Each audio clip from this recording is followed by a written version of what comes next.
Look, these resolutions are annual. We've had them for decades, so we should expect them to be brought next year as well. And at the end of the day, it's up to our democracies to say no. Sadly, if we look at the resolutions this year, we had 15 on Israel, 1 on Iran, 1 on Syria, 1 on North Korea, and 15 on Israel. It's surreal, it's absurd, and there's no reason why EU countries should be voting in favor of 10 out of the 15.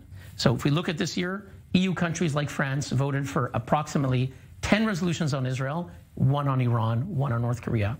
That's unacceptable, and it's a violation of the UN Charter, which speaks about equal treatment of all nations, large and small. Now, as I mentioned, Prime Minister Netanyahu criticizing the previous government. I don't want to involve you in domestic Israeli politics, but is there something more any Israeli government can do to counter this diplomatic onslaught at the UN, a lot of it being directed, of course, from the Palestinians? Well, Israel is more powerful than before, and the Arabs for many years had the oil weapon, and that was one of the main reasons that countries voted with them.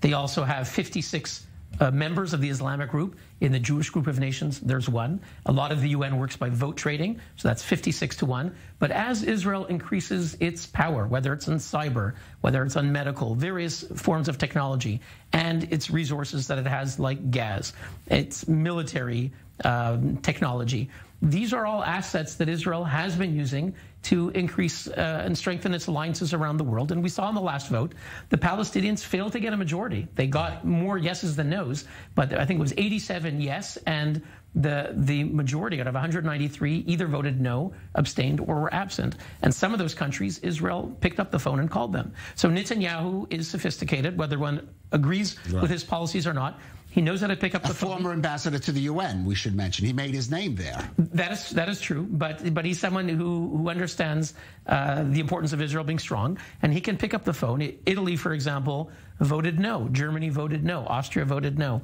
So he can pick up the phone and speak to a prime minister, and he can make the deals that other countries do, and perhaps we will see Israel increasing in the support that it gets at the UN.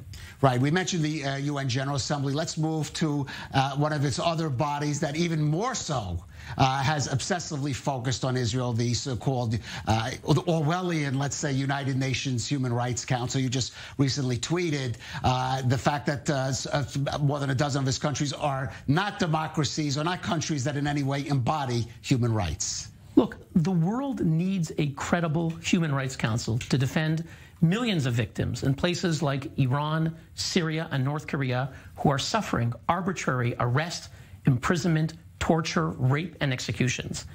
And the UN betrays these victims when it names regimes like China, Cuba, Pakistan to its top human rights body. Frankly, that's like making Al Capone and his gang, putting them in charge of fighting organized crime.